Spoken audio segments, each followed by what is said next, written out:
Alright, so I've been hearing some rumors on the internet, and sometimes I appreciate them, and other times I just don't. Currently, I am not appreciative because Zombie Chronicles 2 has been leaked, and I'll be honest, I do not think it will be very good. In fact, I think it will suck, to be more precise.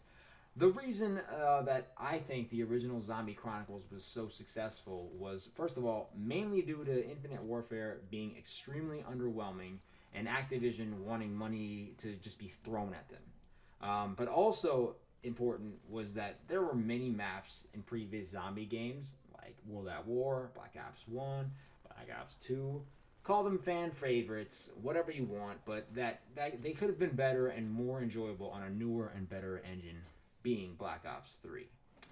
If we take a look at the maps that Treyarch would have left to remaster now, it's quite disappointing. I'm gonna say that it's pretty disappointing. In fact, you know what? I know it's disappointing. They already did Call of the Dead by making Tag de Toten, so they're probably not including that, and that probably would have been the best thing they had. All I see left are Transit, Die Rise, and Buried. Dude, are you kidding me? Arguably two of the worst zombies maps of all time. And I see an alternate reality where this DLC actually loses Activision money somehow. Because Transit, look, I get it could be improved by making the bus more responsive, like the tram does in Shadows of Evil, when you can kind of call it to the Moonlight District or the canals or wherever you want it. So I feel like that could help, but doubtable. And also the elevators in Die Rise, they could be easier to use with an updated method. I know that there was a little thing, like a little key you could use, but it wasn't very effective back then. No one even used it, so hopefully they make it easier to call onto your floor if they were to remaster it. But like I said, unlikely. Buried really doesn't need to do much because most people just seem to enjoy that map. I know I didn't, but people like just camping and building some stuff and getting to a high round with the Paralyzer.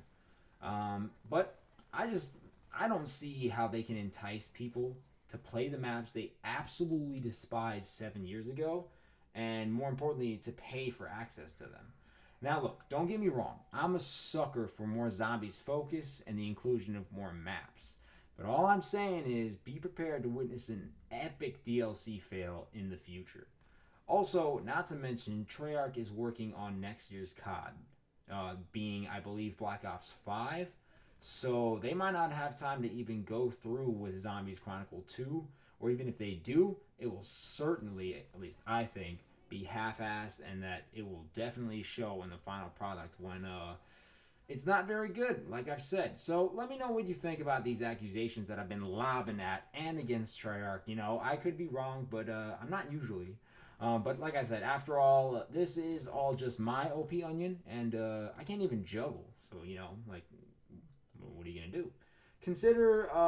Just consider disliking the video. That'd be pretty cool. But even more so, I'm gonna need you to make a concerted effort to stay charged.